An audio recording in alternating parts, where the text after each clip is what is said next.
और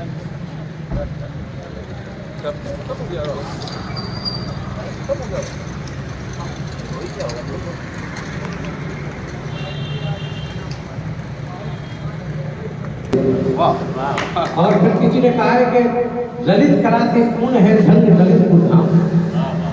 ललित कला से पूर्ण है धन्य ललितपुर धाम, यही रतनधर खान है जिसे 100 बार प्रणाम। और एक बार मन से कहो जय हो चंडी धाम, और जिनकी कृपा से बने सबके बिगड़े काम। और जगत जननी जगदम्बे मैया की, और श्री सत्यनारायण भगवान की। इसके साथ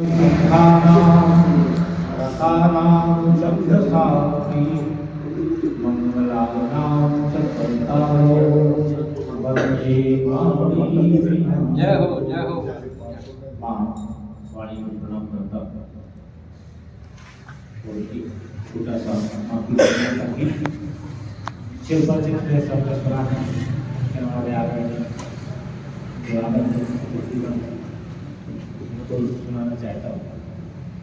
जहाँ नफरत की छवि है, कृपा की ठंडी बयार दे माँ। जहाँ नफरत की छवि है, कृपा की ठंडी बयार दे माँ। निभा सकूं मैं भी धर्म अपना, हमारे गीतों में प्यार दे माँ। हे शारदे माँ, हे शारदे माँ, हे शारदे माँ, हे शारदे माँ। मैं नील प्यासी हूँ, तुम नदी हो, नई उम्मीदों की नई सदी हो। मैं नील प्यासी हूँ, तुम नदी हो, नई उम्मीदों की नई सदी हो। वो जिससे सिंचित सभी का जीवन, वो जिससे सिंचित सभी का जीवन। वो अनवरत जल की धार दे माँ। हे शारदे माँ, हे शारदे माँ, हे शारदे माँ, हे शारदे माँ। हे ज्ञान की देवी ज्ञान दे दो, भले बुरे की पहचान दे दो। हे ज्ञान की देवी ज्ञान दे दो, भले बुरे की पहचान दे दो। क्या बात है भाई। वो भूल से भी न भूल कोई, वो भूल से भी न भूल कोई। मैं भूलूं तो तू सुधार देगा। क्या बात है, क्या बात है, बढ़िया। हे शारदे माँ, हे शारदे माँ, हे शारदे माँ। तेरी कृपा से बड़े हुए हैं, तेरे सहारे बड़े हुए हैं।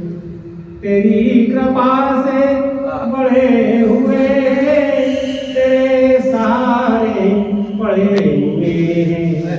अभी तो उठ कर बड़े हुए, क्या बात है, क्या लगता है। अभी तो उठ कर खड़े हुए हैं। अभी न मुझको विसार दे। हे शारदे माँ, हे शारदे, हे शारदे माँ, हे शारदे माँ। निभा सकूं मैं भी धर्म अपना, हमारे गीतों में प्यार दे माँ। संस्कार भारती चूंकि एक वैचारिक संस्था है, इसलिए इसने इन विभागों को 5 विभागों में बांट करके इन्होंने कहा कि राष्ट्र स्तर पे आप कार्य करें। लेकिन राष्ट्र तो इकाई से ही बनेगा, उसके बाद प्रांत तब राष्ट्र। अभी हम लोग राष्ट्रीय बैठक पे गए थे नागपुर, हम थे सुरेंद्र जी। हाँ, वहाँ पर अलग अलग विभागों की बैठक, महोबा से जगप्रसाद तिवारी जी भी गए थे। हर विभाग में, हाँ, हर विभाग के प्रमुख गए थे, कोषाध्यक्ष गए थे, महामंत्री गए थे, अध्यक्ष गए थे। उन्होंने धरोहर कला के लिए कहा कि आप 3-4 चीजें जरूर करिए। हर विभाग के लिए अलग है। क्योंकि मैं धरोहर कला का था तो मुझे धरोहर कला के जो अखिल भारतीय प्रमुख है ओजस हिरानी ने, उन्होंने जो निर्देश दिया, बैठक अलग अलग हुई कि पहली बात कि आप सृजन के देवता विश्वकर्मा जी उनकी जयंती मनाएंगे। तो उन्होंने कहा कि वो 17 सितंबर नहीं है जी, वो माघ महीने में कोई व्यक्ति हमें नोट किया है लेकिन ज्यादातर 17 दिसंबर। हाँ, नहीं वो नहीं, वो तो हम मना लेते हैं, वो मनाएंगे क्योंकि सृजन की देवता है। और उन्होंने कहा कि संस्कार भारती के जन्म होने में धरोहर कला का ही मुख्य योगदान रहा। दूसरी उन्होंने कही कि जो सृष्टि का प्रथम दिन है, नववर्ष प्रतिपदा, उसको मनाएं। और बादशाह वो भी हमारे सांस्कृतिक धरोहर के, हम लोग बादशाह जी को थोड़ा सा एक पक्षी रूप में ले लेते हैं, लेकिन उनका जब शास्त्र पढ़ा जाए तो जीवन के हर अंग को प्रभावित करते हैं उनके, लेकिन उनके जन्म तिथि प्रमाणित नहीं है। उस पर उन्होंने कहा कि खोज जारी है और उसके हो जाएगा तो उस पर बात को जानने के बाद एक योजना है, अपने सभी जो प्रांत में 14 जिले हैं उनकी जितनी भी धरोहर हैं उनका प्रकाशन करने का एक बुकलेट प्रांत की तैयार करने का ऐसी योजना है। तो 2-3 चरणों में हम लोग सभी जिलों तक जाएंगे। उद्देश्य यही है कि आप लोगों से जिले के बारे में जानकारी हो, ललितपुर में क्या क्या है, उसकी क्या विशेषता है, जैसा कि जी ने बताया। बस इसी सबको सुनने के लिए आप सबके द्वारा हम लोग यहाँ पर आए हैं, जानेंगे और जानने के बाद ऊपर तक अपनी जो धरोहर है उनको पहुँचाएंगे, आम जनमानस तक ये धरोहरें पहुँचे, जिससे लोगों को इसके प्रति जागरूकता बढ़े, लोग जाने, उनका सम्मान करें। इसी उद्देश्य के साथ ये धरोहर यात्रा का आयोजन प्रांत में हो रहा है। अब मैं संज्ञा जी से कहूँगा कि हमारे जो भी वक्ता हैं उनसे चर्चा कराई जाए। सबसे पहले तो मैं अपने वीर वसुंधरा भूमि बुंदेलखंड के से शुरू करूंगा कि ऐसी माटी न देश के खंड खंड में जन्म दियो दाता बुंदेलखंड में। कल्पना है मतलब यहाँ की कि जो लोग कि बुंदेलखंड में ही जन्म हो, बार बार जन्म हो, क्योंकि इसी भूमि पे, और कहावत है वीरता का बुंदेलखंड का अपना इतिहास है। चाहे महारानी लक्ष्मीबाई हो, चाहे आला उदल हो, चाहे महाराज छत्रसाल हो, इनकी वीरता का कोई विश्व में सानी नहीं रहा। तो एक इतिहास रचा है बुंदेलखंड के लोगों ने, और एक विश्व की सबसे प्राचीन सभ्यता बुंदेलखंड की मानी जाती है। भगवान राम ने भी 14 साल वनवास के 12 साल व्यतीत किए। जिस पे विपदा पड़ती है वो चित्रकूट बुंदेलखंड की भूमि पे आता है। तो भगवान राम भी अपने यहाँ पे आए। हाथी के जादूगर मेजर ध्यानचंद ने पूरे हाथी का परचम पूरे विश्व में लहराया। हमारे राष्ट्र कवि महर्षि गुप्त आला उदल के पराक्रम को तो बुंदेलखंड में ही महाभारत की रचना वेदव्यास ने भी करी। आज उनके जन्मस्थली पे हम लोग गए थे। उसी पे आ रहे थे। रामायण की रचना तुलसीदास जी ने चित्रकूट में, और महाभारत की रचना, पुराणों की रचना, ये सब हमारे वेद व्यास जी ने की। और सनक सनंदन ऋषि सियोड़ा के पास स्थान माना जाता उनका। जनक सनंदन ऋषि ने 4 ऋषि थे मतलब जो भगवान। तो ऐसा महान बुंदेलखंड जिसका अपना गौरवशाली इतिहास है, वीरता कण कण में भरी है। यहाँ की संस्कृति, यहाँ के लोक नृत्य, यहाँ के प्राकृतिक स्थल, यहाँ की विरासत, यहाँ के किले, यहाँ के मतलब हर चीज गौरव गौरव और समृद्ध है। और ललितपुर के बारे में बताऊं कि झांसी गले की फांसी, दतिया गले का हार, और ललितपुर जब तक ना छोड़िए जब तक मिले उधार। वो सभा के दिल्ली में जाऊंगा, मैं दिखाऊंगा कि ललितपुर में जितना पर्यटन है उतना पूरे बुंदेलखंड में कहीं नहीं। क्या बात है? आप यकीन मानिए, आप आश्चर्यचकित हो जाएंगे। एक मूर्ति से एक मंदिर बन जाता है।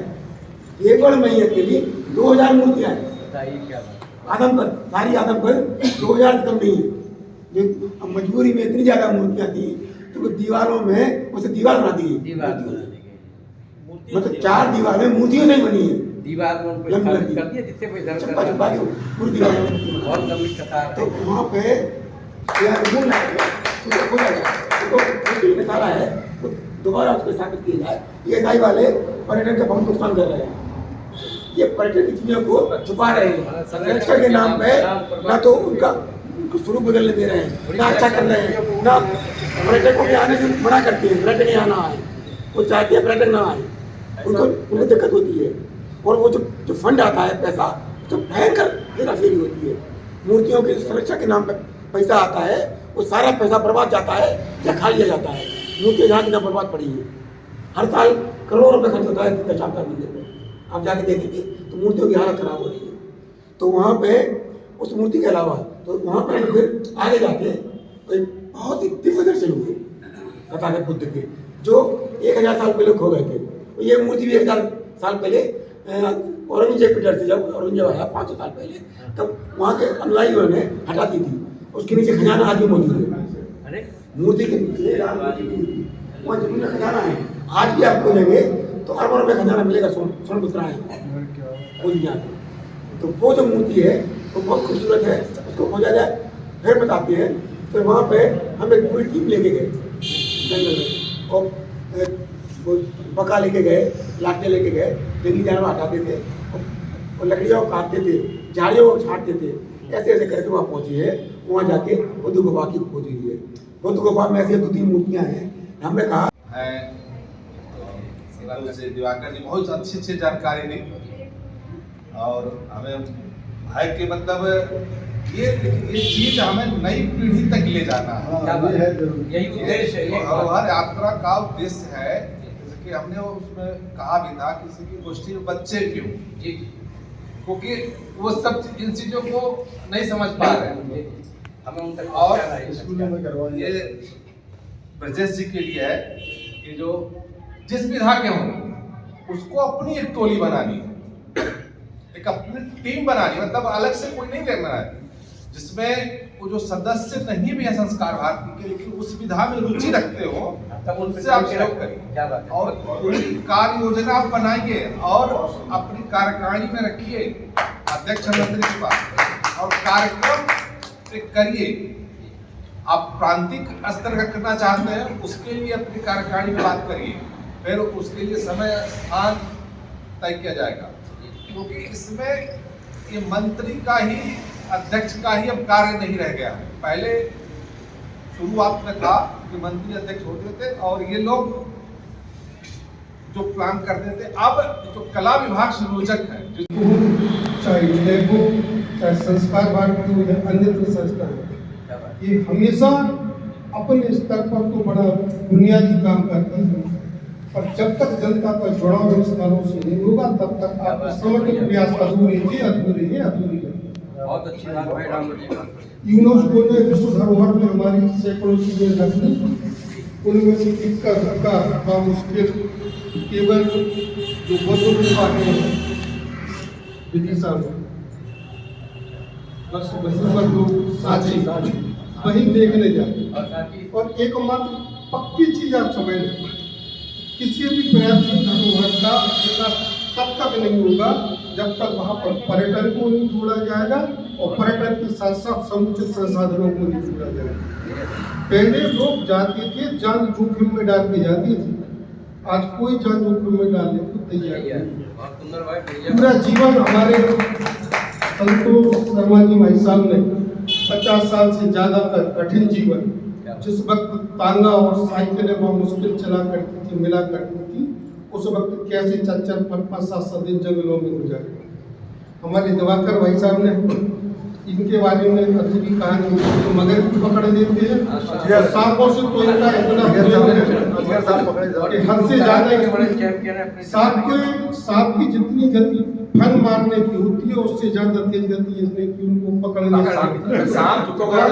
और स्थिति तो एक बार ये बनी कि पुलिस जो है पूरी दुनिया के इधर उधर के लोगों को पकड़ती है। एक बार कप्तान साहब के बंदे में एक काला सांप आ गया था तो उसको पकड़ने के लिए इन सब चीजों के बीच में तो जागृत चीजें आपको बताना चाहिए। बानपुर किले के बाहर सारे पे कुआं बना, आज भी आप प्रैक्टिकल है सही कह रहे हैं। बानपुर किले के बाहर एक कुआं बना है, उस कुआं के एक साइड में हनुमान जी का मंदिर बना है, दूसरी साइड का हिस्सा किले का बना है।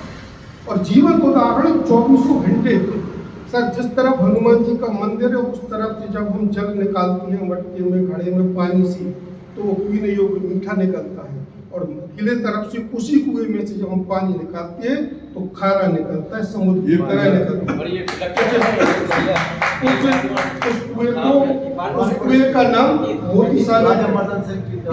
और उसी के पास में एक और चीज बताएं, 5 किलोमीटर की दूरी पर कुआं गाँव, पूरे बुंदेलखंड में पूरे इंडिया के अंदर इस बात की हम आपसे दावेदारी कर रहे हैं कि सर 200 फीट से ज्यादा की लेंटर वाली बिल्डिंग, 200 फीट से ज्यादा की लेंटर वाली बिल्डिंग, और एकमात्र ऐसा क्षेत्र है जहां पर उस जमाने में अंडरग्राउंड बना मंदिर में अंडरग्राउंड बना है, 2 जगह से जीना है और पूरा का पूरा नीचे हॉल बना है। सेकेंडरी उसके पूरी जो मतलब आपको मंदिरों की जो प्राचीन व्यवस्था होती थी, एक बाहर एक बरामदा बना है जिसमें लोग पुजारी लोगों से मिल सकते थे, दान दक्षिणा दे सकते थे। 2 कमरे अलग बने हैं जहां पर सेवादार लोग अपना जीवन व्यतीत करते हैं। 2 मंजिल का वो है, और उस पर जब आप चलते हैं सर तो हम आज भी पूरी दावेदारी के साथ आपसे और रिकॉर्ड भी बोल रहे हैं, उससे अच्छा या कोई प्रेशर चीन से लेकर इंडिया की दुनिया की कोई छत नहीं बना सकती। अगर आप चल देंगे तो आपको साथ के साथ साइड में एक छोटी सी दूसरी मंजिल के 2 मंजिल है, भगवान का आलय पहली मंजिल पर दूसरी मंजिल पे है। पहला हमेशा भरा रहा, दूसरा खाली रहा। तीसरी मंजिल पर छोटी सी एक कुटिया टाइप की बनाएगी, उसमें भी जीने लगाया गया। सर ताज्जुब की बात है, वो दक्षिणमुखी मंदिर है, मंदिर के ठीक बाहर कुआं है, कुआं से लगा हुआ एक आम का पेड़ है। अगर आप उस छोटी वाली जो छोटी सी वो झोपड़ी टाइप की बनी है, आप उस पर बैठ जाए, मुंह खोल दो तो आप मुंह में आ जाता है, हाथ का भी प्रयास नहीं। इतनी दुर्लभ क्षेत्र हमारे यहाँ पर हम लोगों ने प्रयास किया, आपको कहीं हो या नहीं हो, हमने यहाँ पर अपने क्षेत्र के सभी धार्मिक स्थल जो थे उनके चित्र लगाए और उनके विवरण यहाँ पर नोटिस किए। और हमारा बीच में इस विषय से कोई दूर तक ना अनुभव है ना, क्योंकि अभी कुछ दिन पहले हमारे संरक्षक अभिभावक मार्गदर्शक आदरणीय डॉक्टर राजकुमार जैन साहब, और उनसे बिना अनुमति के हम लोग सारी फैसले ले ली थी और वो साथ अनुमति दे देते। तो अभी हम लोगों ने बहुत सारे विषयों पर कुछ करने का एक संकल्प लिया था। उस विषय में डॉक्टर साहब से हम बिना उनकी अनुमति के तौर पर ये कहते, अब हम लोग पुरातन विषय की जानकारी, पुरातन विषयों का संशोधन और शोधन करने के साथ साथ उनका लिटरेचर तैयार करेंगे। आदरणीय डॉक्टर साहब के नेतृत्व में यहाँ के हाई स्कूल, इंटर कॉलेज और डिग्री कॉलेजों में उसके व्याख्यान कराएंगे। उस व्याख्यानों के बाद एक प्रतियोगिता कराएंगे।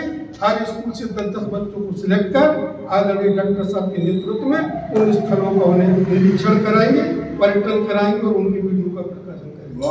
जब तक आप सभी लोगों ने मुझे लगता है विस्तृत रूप से जो हमारे ललितपुर की धरोहर है उसके बारे में सभी ने रखा, और मैं देख रहा था वहाँ बैठे बैठे सामने कि उसके पहले दीपक जी ने पूरी धरोहर को इस पे अपने मंदिर के उस पे दीवारों पे पूरी उकेर के रखा है, और उकेर के साथ उसका पूरा जो विवरण है वो भी लिख के दिया है। ये वास्तव में आप बहुत सराहनीय है, क्योंकि मंदिर तो बहुत है, लेकिन मतलब आपने पूरा डिटेल दिया कि जो यात्री आए और वो वहाँ पे जाए। मैं बस एक जो अपनी यात्रा आई है उसमें हमारे जो सम्मानित प्रांत के पदाधिकारी हैं उनसे अनुरोध जरूर करना चाहता हूँ। वैसे मैं इंटेक से जुड़ा हूँ, काफी हम लोगों ने ललितपुर की जो धरोहर है वहाँ के जो ललितपुर के डिग्री कॉलेज या इंटर कॉलेज के बच्चे या हाई स्कूल के बच्चे उन्हें लेके हम लोगों ने बाई बस और उन धरोहरों का अवलोकन भी कराया ललितपुर में। बस एक चीज़ जरूर हो जाए, आप इसको हमारे जो हमारी गवर्नमेंट है भारतीय जनता पार्टी की और हमारे लोकप्रिय हमारे मुख्यमंत्री हैं उनसे कृपा के लिए पहुँचे। पर्यटन मंत्री भी बहुत डायनेमिक व्यक्ति हैं, तो उन तक ये पहुँचे कि एक ललितपुर में एक पाथवे का निर्माण हो जाए, जितनी भी हमारी धरोहर है उनको संकलित करते हुए एक ऐसा मैप तो है ही, अभी देख रहे थे पुरातत्व धरोहर का पूरा बनाया है हमारे लोग, यहाँ का पर्यटन विभाग है, लेकिन बनाया है, लेकिन एक उसके लिए एक अलग से एक पाथवे हो जाए, एक ट्रैक पूरा हो और उस ट्रैक पे जितने भी धरोहर हैं उनको पूरा समाहित किया जाए। धरोहर बहुत है ललितपुर में, इतनी है, सभी हमारे इतने जो वरिष्ठ थे, शर्मा जी भाई साहब के भी सुन रहे थे, सभी लोगों ने बताया, आधे से ज्यादा यहाँ पे गेट दिया है हमारे दीपक जी ने। बस एक चीज भाई साहब इसका जरूर आप लोग पहुँचाएं, क्योंकि मैं संस्कार भारती का संयोजक भी रहा हूँ। सबसे पहले ललितपुर में नहीं था संस्कार भारती का संयोजक, फिर भाई साहब हमारे भाई साहब बड़े भाई साहब भी हैं और हमारे रिश्तेदार भी हैं तो फिर आप सब हैं तो आप लोग और निश्चित तौर पे आप लोगों के माध्यम से जो संस्कार भारती का ललितपुर में इतना जबरदस्त प्रचार प्रसार हो गया, शायद हमें लगता पहले कभी नहीं हुआ था। हमारे संजय तिवारी जी भी हमारे, वैसे तो वो हमारे, मैं डॉक्टर वो एमआर के रूप में उनके साथ हमारा बहुत मित्रवत हो रहा, लेकिन जब वो प्रांत में भी है शायद इस समय संजय तिवारी, वो हमारे बहुत अच्छे वो है, तो जब सबसे पहले उन्हीं ने हमसे बोला था, तो भाई साहब के मार्गदर्शन में बहुत शानदार चल रहा है, सभी को जोड़े हुए हैं। और हमारे एक भाई साहब बोलते ना, छोटा पैकेट बड़ा धमाका, अपने नामदेव जी, कन्हैया नाम ही है भाई साहब, बहुत शानदार। हमारे इतनी यहाँ पे शख्सियत बैठी है, इतनी डायनेमिक है भाई साहब, जबरदस्त है, सब कभी लोग हैं ऐसे डायनेमिक। पत्रकारिता के क्षेत्र में देखिए आप, तो इतना वो है कि हमारे यहाँ तो धरोहर यही सबसे बड़ी धरोहर है। और हमारे यदि कभी भाई साहब समय मिले तो हमारे शिवालय मंदिर है घर के बिल्कुल बगल में, हम लोग के मंदिर, उसके बगल में कुआ है, कुआ में बिल्कुल शेषनाग फन फैलाते हुए हमने भाई साहब को दिखाया था, शायद उसका कवरेज भी इंटेक के माध्यम से किया गया था। यहाँ पे एक बांसवाड़ा है, हाँ सूचीबद्ध, एक यहाँ पे बजरिया में बांसवाड़ा बहुत पुराना स्थान है बासा, और एक गजब का भाई साहब ललितपुर धरोहर है। और मैं आपका पुनः, क्योंकि समय भी ज़्यादा हो रहा है, मैं पुनः आपका ललितपुर की इस धरा पर बहुत बहुत स्वागत वंदन अभिनंदन करते, धन्यवाद। बहुत ही जानकारी है मुझे कि ललितपुर का नाम कैसे पड़ा, कि इसका नाम कैसे रखा गया। तो राजा सुमेर जी थे, उन्होंने अपनी पत्नी, उनकी पत्नी जी का नाम ललिता देवी था, तो उनके नाम पे इस जिले का नाम ललितपुर रखा गया। पहले हमने जब हम यहाँ पे आए कि ललितपुर में हमने प्रवेश किया था, उससे पहले हमने पूछा जाता कि ललितपुर कहाँ पे है, कोई ललितपुर को जानता नहीं था। यही कहा जाता कि ललितपुर उत्तर प्रदेश का सबसे अंतिम जिला है। हम तो ये कहेंगे कि ललितपुर उत्तर प्रदेश का प्रथम जिला है। तो ललितपुर में बहुत कुछ है। मैंने अभी तक ये जो सारे दर्शनीय स्थल है, केवल हम दर्शन करने के लिए ही अभी तक गए, लेकिन आज मुझे लग रहा है कि केवल हमें दर्शन नहीं करना चाहिए, इन धरोहरों की पहचान भी करनी चाहिए। आखिर ये धरोहरें जो है और ये जो दर्शनीय स्थल है, इनकी महत्ता क्या है। उत्तर प्रदेश में आप कहीं भी चले जाइए कि कहा जाता है कि ललितपुर में कुछ नहीं है, मैं कहूँगी ललितपुर से अधिक कहीं और कुछ नहीं है। कानपुर में जाइए, मैं कानपुर प्रांत की हूँ, कानपुर जिले की हूँ, कानपुर में चले जाइए, केवल महानगर तो है, लेकिन वहाँ भीड़, केवल भीड़, गाड़ियाँ और लोग ही लोग दिखेंगे। वहाँ पे कोई मंदिर की महत्ता नहीं रह गई है, कोई केवल मॉल बनाए जा रहे हैं लोग, और बच्चों को केवल मॉल से परिचित कराया जा रहा है। दर्शनीय स्थलों से बच्चे बहुत दूर जा रहे हैं। और जैसे कि आज हमारे भाई साहब जी कन्हैया जी हैं, उनसे मैं विनती करूंगी और अनुरोध करूंगी कि यदि वो मुझे जोड़ना चाहें अपने क्षेत्र में कि बच्चे, क्योंकि मैं एक अध्यापिका हूँ, तो अगर मुझे वो जोड़ेंगे तो मैं अपने जो मैं जिस विद्यालय की अध्यापिका हूँ, वहाँ के बच्चों को इन धरोहरों से परिचय कराऊंगी और आपके माध्यम से कराऊंगी। बहुत बहुत धन्यवाद मैं भाई साहब जी का, कि आज उन्होंने मुझे यहाँ पे बोलने का मौका दिया। और ललितपुर एक नाम से ही ललित, एक मन में खुशी देता। और सबसे बड़ी बात ये है कि यहाँ पे धरोहरें तो हैं, लेकिन ललितपुर से जो लोग हैं जो यहाँ पे बसते हैं वो बहुत ही शांत स्वभाव की है। बात भी की थी और हमने बतलाया भी था पूर्व में कि हमारे तालुक में एक नरसिंह मंदिर है जहाँ पे, और 1857 में भाई साहब ने बताया कि 1857 में हमारे यहाँ जो क्रांति हुई तो वहाँ की जो बैठक हुआ करती थी, लीड तो रानी लक्ष्मीबाई कर रही थी, लेकिन पूरी जो मीटिंग वगैरह हुई थी हमारे तालमेट की ये तो हुई। आज भी उन राजाओं के नाम वहाँ पर दहलीज पे उकेरे गए हैं, क्योंकि अब समय के साथ साथ वो धुंधले हो गए। आज भी उनके नाम मौजूद है, देखने में लगता है कि उनके नाम है। जैसे ही हम नरसिंह मंदिर के अंदर प्रांगण में अंदर घुसते हैं तो दीवारों पे, क्योंकि अजंता एलोरा हम देखने नहीं गए, लेकिन लोग बताते हैं कि जो दीवारों पे जो पेंटिंग की गई है अजंता एलोरा की तरह की गई है। और अभी पिछले महीने हमने एसडीएम साहब आए थे विभाग से विठलवाड़ को दर्शन करने जाते हैं हनुमान जी का मंदिर, तो हमने उनसे बोला कि प्रशासन की तरफ से आप जितने जल्दी या जो कुछ भी हो सके जो भित्ति चित्र बनाए गए हैं उनके संरक्षण के लिए कुछ किया जाए, क्योंकि उसमें कहने की आवश्यकता नहीं क्या है कैसा है, ठीक है। तो और क्योंकि अब चूंकि भारत है हमारा, लेकिन बात चलिए बुंदेलखंड की, हर जगह में यहाँ पे भगवान का वास है, हर जगह कहानियां हैं, कुछ ना कुछ इतिहास जुड़ा हुआ है। तो दो शब्द के साथ हम अपने विचार जो समाप्त करेंगे। तालमेट के बारे में बुंदेलखंड भू पावन अति न्यारी, जहाँ पर बुंदेलखंड से नाव है, बुंदेलखंड भू पावन अति न्यारी, जहाँ पर बुंदेलखंड से नाम है, और ऐसा ही प्यार अभी दोनों तालमेट गाँव, ऐसा ही प्यार अभी दोनों तालमेट गाँव है। और 57 के रणभूमन, 57 के रणभूमन में इतनी ज्यादा भाई थी कि अगुआ बन के वर्धन सिंह ने पहली सभा नहीं कराई थी, और खुश होकर झांसी रानी ने वर्धन सिंह को भैया अपना बनाओ, और ऐसा ही प्यार और तालमेट गाँव। इसका प्रूफ भाई साहब की दिल्ली के म्यूजियम में एक प्रूफ रखा है कि लक्ष्मीबाई वर्धन सिंह का भाई मानती थी। क्योंकि धारावाहिक जो सीरियल आते हैं, एक नैरेटिव एक कार्यक्रम चला था यहाँ पे जो हमारे समाज को लेकर जो किंवदंतियां फैलाई जाती है नेगेटिव, कि टीवी सीरियल्स में बताया जाता है कि लक्ष्मीबाई का सहयोग किसी राजा ने नहीं किया, किसी ने उनका सहयोग नहीं किया।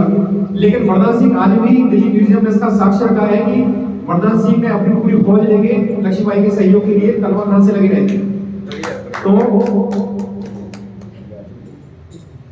57 के रणभूमन में इतनी ज्यादा भाई थी कि अकबर बने का वर्धन सिंह ने पहली सभा नहीं कराई थी, और खुश होकर झांसी रानी ने वर्धन सिंह को भैया अपना बनाओ, और ऐसा ही प्यार वाला दोनों तालमेट गाँव है। और ज्ञान को ज्ञान धरो है, वीरन को मान धरो है, और हर कोई है जा से लेके कोम ना खाली आओ है, और गा के जाकी गाथा हो नवनीत ने नाम कमाओ है, और ऐसा ही प्यार वाला दोनों तालमेट गाँव है। तालमेट गाँव सभी सनातन में हो, तो अब ये हमें इस प्रवृत्ति को आगे लाना है। आने वाले समय में हम देख रहे हैं कि पीढ़ी दर पीढ़ी संस्कृति का क्षय तो हो रहा है। जो आपका उद्देश्य है कि हमें अगली पीढ़ी को भी सिखाना है, जोड़ना है, ये निश्चित ही सराहनीय है। लेकिन आप कितना भी सोचें, जिस तरह से समय गति के साथ में जो है आधुनिकता बढ़ती जा रही है, संस्कृति का क्षय भी उसी गति से हो रहा है। हमारा ललितपुर प्राकृतिक संपदाओं से भरा हुआ है, प्राकृतिक सुंदरता यहाँ पर भरपूर है। यहाँ तमाम तरह के खनिज हैं, पहले से यहाँ की जो खाने होती हैं, यहाँ पे खाने हैं पहले क्या, यहाँ जो ग्रेनाइट है, यहाँ के ग्रेनाइट तो एक्सपोर्ट होता है। और अभी हमारे मड़ौरा के क्षेत्र में लौह भंडार मिले हैं, सोने के, प्लेटिनम के, इस बहुत अमूल्य धातुएं हमारे जिले में हैं। यह जड़ी बूटियों का बहुत सारा, जड़ी बूटियां यहाँ से बहुत बाहर जाती हैं। और संस्कृति के बारे में आप देख ही रहे हैं, अभी तमाम आपकी पूरी ये तस्वीरें देखिएगा कि पूर्वजों ने यहाँ बहुत सारी ऐसी व्यवस्थाएं तैयार करके रखी हैं जिनको देख के हमारा मन प्रसन्न होता है। लेकिन जो भी सभी लोगों ने बताया, इसका सही तरह से संरक्षण तो कर रही है साई, लेकिन संरक्षण करने का ये मतलब नहीं छुपा के रखना है। इन चीजों को पब्लिक में लाना है। हम कहीं जगह जाते हैं, देखिए अब हम घूमने कहीं जाएंगे, किसी भी स्टेट में चले जाएंगे तो वहाँ हम देखेंगे यहाँ घूमने वाला कौन सी चीजें, विजिटिंग प्लेसेस क्या क्या है। तो ललितपुर से अच्छी जगह नहीं मिलती है देखने को। बस वहाँ गाइड खड़ा हो जाता है, वहाँ की पहुँच अच्छी होती है, उसको जो जिस तरह से प्रचार प्रसार वो लोग करते हैं उससे उसका महत्व बढ़ जाता है। हमारा ललितपुर कहीं भी कम नहीं है। जैसा हमारे दीपक भाई ने कहा कि पर्यटन का एक बनना चाहिए यहाँ पर। पिछले कई डीएम ऐसे आए जो बहुत सारे डायनेमिक डीएम होते हैं, वो ऐसे सुनने को मिलता है कि हम पर्यटन के क्षेत्र में काम करेंगे और बहुत विकास देंगे ललितपुर को, लेकिन होता कुछ नहीं है। अभी वहीं के वहीं खड़ा है। हमारे रविंद्र भाई को हम बधाई देते हैं जिस तरह से इन्होंने जो अपनी पूरी वो सुनाई। मैं एक्चुअली मेरे छोटे भाई हैं, तो इन्होंने जो अपनी बात सुनाई कि हमने 8 साल की उम्र में उस मूर्ति को देखा और 6 किलोमीटर अंदर जाना था जंगल में ढूंढने के लिए, और 4-5 रातें इन्होंने गुजारी जंगल में। सुन के ही बहुत जो है एक इनकी जो कहानी है रोचक लगती है, लेकिन बहुत ही आप बधाई के पात्र हैं कि आपने देवगढ़ में बौद्ध गुफा का जो है, बौद्ध गुफा तो थी ही लेकिन लोगों के बीच लाया उसको। मैं अभी तक नहीं देखने जा पाया, लेकिन अब जरूर आपके जो है विचार की बात जरूर जाऊंगा। देवगढ़ एक्चुअली देखा जाए तो हिंदुओं का, जैन, बौद्ध, आप तीनों देखिए, तीनों संस्कृति वहां पर। देवगढ़ का नाम ही क्या, देवस्थल है और गढ़ नीच किला, तो वहां तो आप जिस जगह खोद दो, जैसे इन्होंने बताया हजारों मूर्तियां नीचे पड़ी, आप कहीं भी खोद दीजिए, इसलिए खोदते नहीं है वहां पर, क्योंकि वो रखेंगे कहाँ पे। अभी 2000 से अधिक मूर्तियां दीवारों पर लगी हुई, बहुत सारी खंडित हैं, और जो मुख्य मूर्ति है वो तो शांतिनाथ जी की है। और जैसे दशावतार मंदिर के बारे में बताया, वो भी अपने आप में अद्भुत है, और जो उन्होंने कहा कि मूल नायक वहाँ की जो है विराजमान किए जाए, वो भी बहुत सही। ऐसी बहुत सारी बातें हैं जो आप यहाँ से अपने माध्यम से यहाँ से ले जा सकते हैं, और हमारे ललितपुर के लिए ये वरदान साबित होंगी। ललितपुर पर्यटन के मानचित्र पे आ जाए। मुख्य उद्देश्य तो हमारा सांस्कृतिक, लेकिन सांस्कृतिक धरोहर ही है सभी। आप देखिए रणछोड़ धाम, पांडव वन, ये मतलब रामायण काल की चीजें भी हैं, सॉरी महाभारत काल की भी बहुत सारी यहाँ विरासतें हैं। तो आप जब कल जाएंगे वहाँ देवगढ़, तो आप वहाँ जरूर जाइए, रणछोड़ धाम भी जाइएगा। बेतवा नदी के किनारे पर बसा हुआ है, बहुत अच्छा है, गुफाएं भी हैं। और कहा जाता है महाभारत काल में जो एक वो प्रचलित कथा है, उसमें रणछोड़ हमारे भगवान कृष्ण जी के बारे में कहा जाता है कि वहाँ पर ऐसा उनका युद्ध हुआ था। पांडव वन है, यहाँ से करीब 50-60 किलोमीटर दूर पांडव वन है।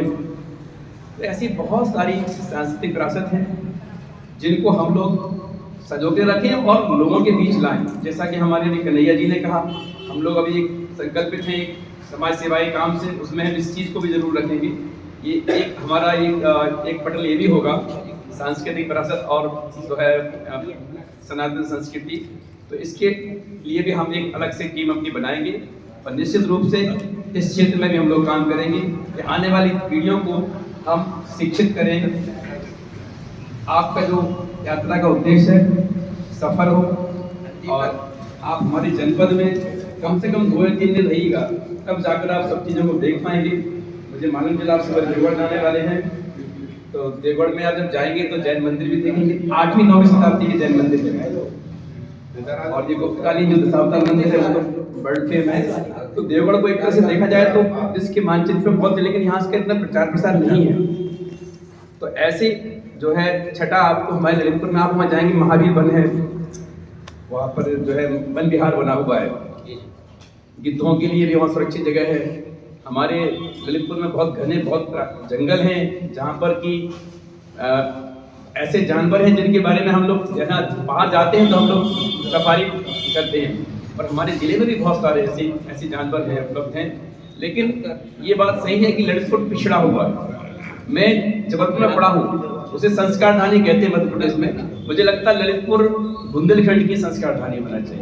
यहाँ की संस्कृति, यहाँ के लोगों का सरल स्वभाव, यहाँ धर्म से जिस तरह से जुड़ाव लोगों का है, मतलब अद्भुत है। मैं आया भी था यहाँ रहने के लिए, लेकिन मैं 35 साल हो गए मुझे सिर में। मैं हूँ इसी जिले का रहने वाला, जन्म यही हुआ, सोचा नहीं था कि इतने साल यहाँ रह लूँगा। लेकिन अब तो यहाँ के लोगों के साथ इनका लोगों का मतलब यहाँ का जो कल्चर है ना, वो थोड़ा उत्तर प्रदेश से थोड़ा अलग सा लगता है मुझे।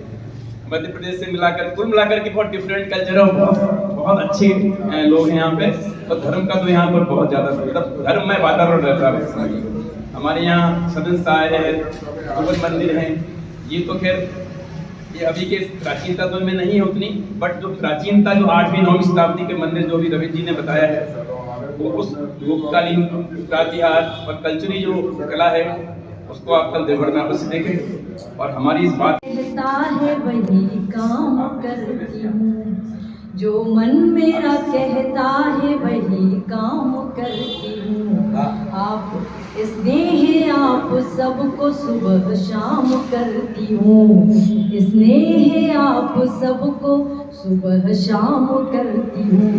रहली की हूँ मैं बेटी, ललितपुर की हूँ बहू, रहली की हूँ मैं बेटी, ललितपुर की हूँ बहू। हाथ जोड़ आप सबको राम राम करती हूँ, हाथ जोड़ आप सबको राम राम करती हूँ।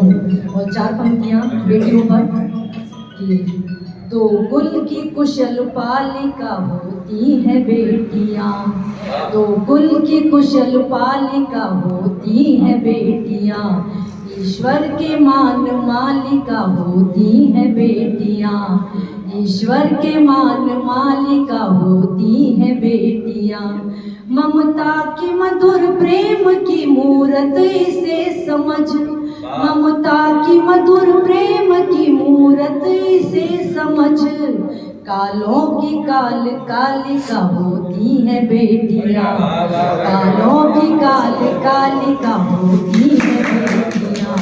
और 4 पंक्तियाँ सनातन धर्म के लिए कि शैतानी भेष भेष से निकाल दीजिए, शैतानी भेष भेष से निकाल दीजिए, लब जिहादी लब क्लेश से निकाल दीजिए, जिहादी लब क्लेश से निकाल दीजिए।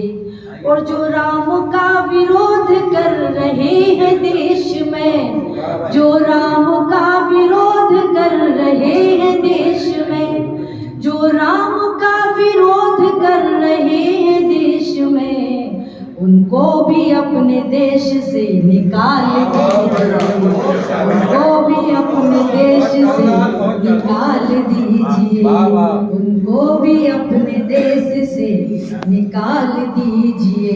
और 4 पंक्तियाँ प्रभु श्री राम के चरणों में, चूँकि हमारे, मैं किसी पार्टी की बात तो नहीं कर रही हूँ, पर इतना जरूर कहूँगी कि मोदी जी ने जो अभी हमारा अयोध्या में मंदिर बनवाया है, उसके बारे में मैं कुछ ज़्यादा कह ही नहीं सकती हूँ, क्योंकि वो एक ऐसा विषय है जिस पर जितनी चर्चा की जाए कम है। और इसके लिए मोदी जी के लिए हृदय से बहुत बहुत धन्यवाद। उस पर मैंने 4 पंक्तियाँ लिखी हैं। यह मन प्रसन्न आज सुख के धाम मिल गए, यह मन प्रसन्न आज सुख के धाम मिल गए, यह मन प्रसन्न आज सुख के धाम मिल गए। दिल को बहुत आराम, दिल को आज राम मिल गए, दिल को बहुत आराम, आराम मिल गए, आराम आराम मिल गए, नहीं आराम मिल गए, दिल को बहुत आराम, आराम मिल गए। वैसे तो ललितपुर में विराजे हैं मेरे घर, वैसे तो ललितपुर में विराजे हैं मेरे घर, हमको अवध में आज फिर से राम मिल गए, हमको अवध में आज फिर से राम मिल गए, हमको अवध में आज फिर से राम मिल गए। हृदय से आप लोगों का बहुत रहे हमारे कन्हैया जी बहुत शानदार फोटो निकालते हैं, हमें ऐसी विश्वास है कोई भी हमारा सदस्य छूट न जाए। दिमाग शक्ति आप लोग भी आ जाए, थोड़ा सा आइए, सम्मान दोबारा आपके साथ फोटो अच्छा लगेगा, अच्छा इतिहास तत्व मेरा का विषय रहा।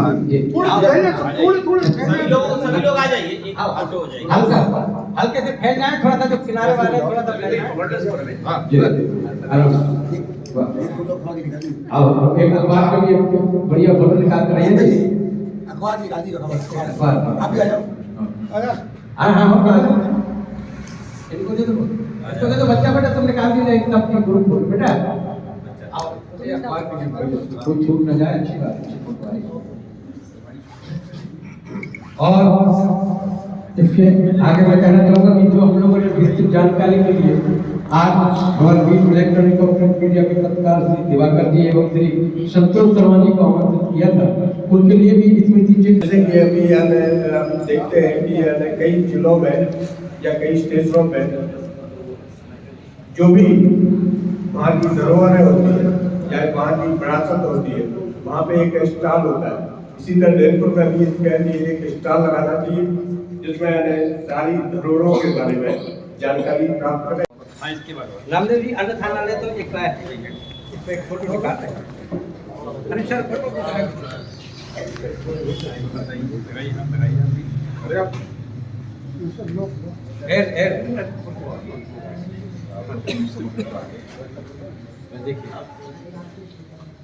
देखिए सम्मान अगर तालियां बजा पाए जो लोग नाश्ता करते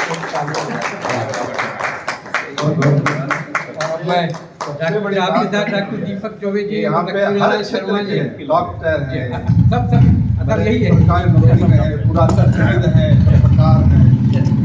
ललितपुर को सन 2020-21 में मैंने बहुत अच्छी तरह से जाना, फर्रुखाबाद में जब यहाँ से हमारे यहाँ डीएम साहब मानवेंद्र सिंह जी और मुझे बड़ा आश्चर्य होता था कि कोई भी मीटिंग होती थी और बिना ललितपुर का नाम लिए वो मीटिंग समाप्त। क्या बात है, बड़ा कई बार तो हम लोग कहते थे कि डीएम साहब ललितपुर का नाम कब लेंगे, और तब तक वो कह देते थे कि ललितपुर में ऐसा हुआ।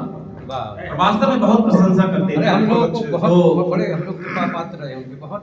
ऐसा लगता है कि आप सब लोगों का जो स्नेह है वो जहाँ जहाँ जाएंगे यहाँ की प्रशंसा करेंगे, और यहाँ से जो चीजें करके गए वो फर्रुखाबाद में भी उन्होंने बहुत सारे लोगों को एक साथ लेकर बहुत से कार्य किए, बहुत अच्छे कार्य किए, और यहाँ की बहुत प्रशंसा करते थे, मुझे बड़ा अच्छा लगता था। यहाँ गौशाला उन्होंने करवाई। हाँ, ये पूरे प्रदेश में खोली। गौशाला का, विद्यालयों का